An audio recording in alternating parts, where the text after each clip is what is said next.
All right, folks. This is the first podcast of this channel here, and I wanted to start off by talking about the Southern Tier. All right, the Southern Tier line.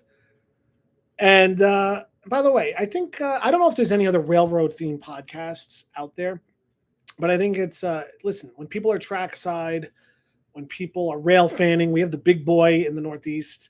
People talk trains, people talk rumors. All right, the railroaders themselves don't like the rumors, but they would always say stuff like, if rumors can move boxcars, whatever.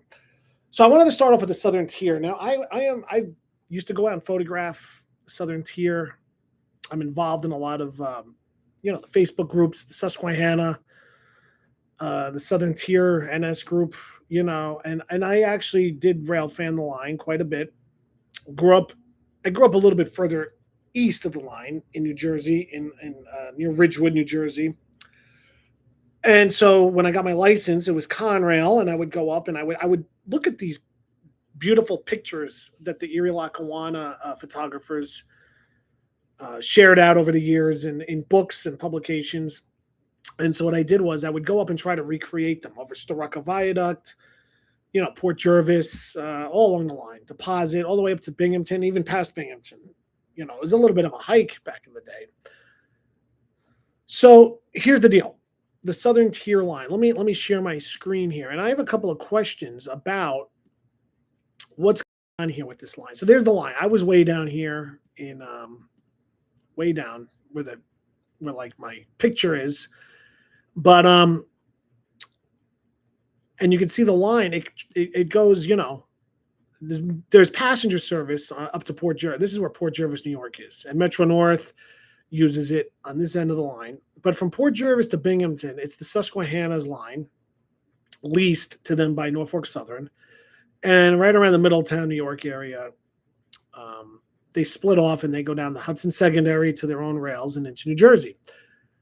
And the Susquehanna, by the way, they really their traffic has been down a lot over the years.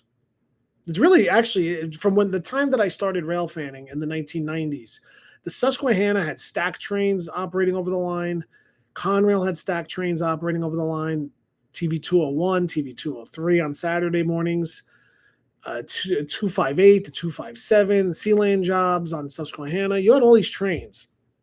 We thought when the merger, or not when the merger, but when the takeover of Conrail happened, Norfolk Southern was going to throw all these trains on the line. And it's absolutely, from Port Jervis to Binghamton, there's weekends where you could actually you could camp out in the middle of the tracks. I don't suggest you do that.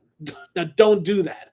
But there's nothing going on from like Thursday night to like Tuesday morning on parts of the line. Nothing going on. All right. It's really sad. And there used to be such a through line. Now, I know that traffic patterns change. Norfolk Southern throws everything on the Lehigh line. CSX throws everything on their line. And it's kind of a backup route, but it's not even used as a backup route. These people in Norfolk, they don't even know this line exists. These people that come out of college with these degrees, they're business minded, never worked on the railroad, a lot of them, not all of them. They don't even know where this is on the map. They just see it on the map and are like, oh, there's Binghamton. We own that? Yeah, you do. Maybe you should use it. So the Southern Tier line, and then west of Binghamton to Buffalo, it's used. The D&H, they own the D&H line, and that comes in from Albany. So they use it west of Binghamton. But from the Binghamton area to the northern New Jersey area to Port Jervis, essentially, there's like 4 trains a week now. A week on a major rail line that they have to keep up and keep maintenance up on it. A week. Okay. Now I want to also point out something here that Norfolk Southern, that owns the line. Now it's not on the map here. In Binghamton, they have a line that goes down to Scranton and then down here to like Allentown, and then they have the Lehigh line south of like Stroudsburg, and it goes into New Jersey. There's another line south of here. They throw everything onto these lines basically to avoid this.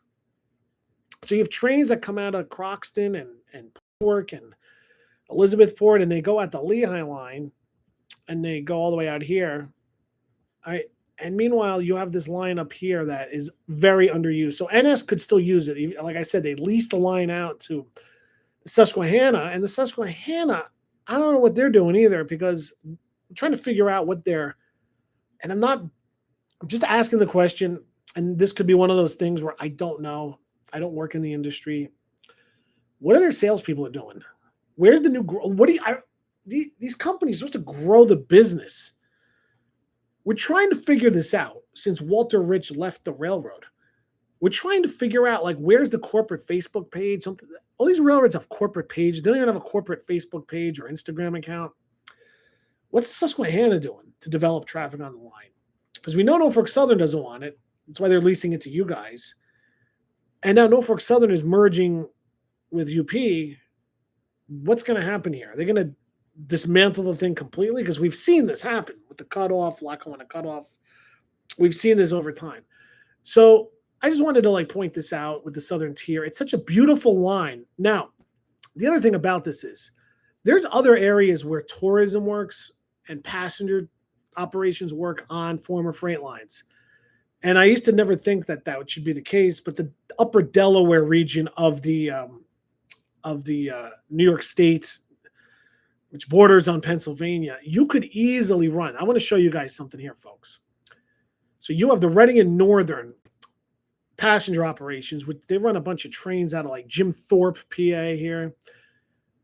Tourist operation. Why doesn't somebody run a tourist operation out of Port Jervis west to Lackawaxen or something?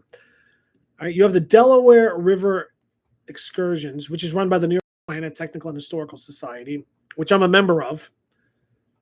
They run trains out of Phillipsburg, New Jersey. Phillipsburg, New Jersey. Ever hear of it? Unless you're a rail fan or live in the area, you're probably not. They make an operation work out of Phillipsburg on the old Belldale line. 10-mile-an-hour line. You're telling me something could not be worked out in Port Jervis west to Lackawaxen? You take the train up from New Jersey, built into the New York market, get off in Port Jervis and get on the tourist train. You're telling me something like that could not work on the Delaware division here, the Southern Tier line? People are not thinking outside the box in terms of tourism. Now, I get the insurance policy. I know people are going to say, but insurance, Norfolk Southern insurance. Folks, get New York State involved. Get the political officials involved. You can make it work. You can make it work. Okay? Well, you can at least try to make it work. If it works in some of these other places, it can work in Port Jervis. I'm sure Port Jervis would love it too, by the way. But I just don't understand what is going on with the Southern Tier. You have this beautiful line and beautiful scenery. It's underused for freight, underused for passenger. It's one step away from being ripped up and being a bike trail, folks. And it'll be a beautiful bike trail when it is ripped up. All right? Because that's what happens to these old railroad lines. They get ripped up, chopped up, and made into bike lanes, and trails for bikers and joggers. And they'll show up. They'll use the line. You watch. So anyway, I just wanted to bring this up about the Southern Tier line. All right, it's a great line. It's a beautiful line, and it's underused. So I would hope that in the future people start to use it. That's the end of today's live stream, Railroad Education Programs. Thank you for joining, and we'll catch you soon. See you trackside. Big Boy 4014, July 1st is going to be out of Jim Thorpe and 2nd. Check it out. Catch you later, guys.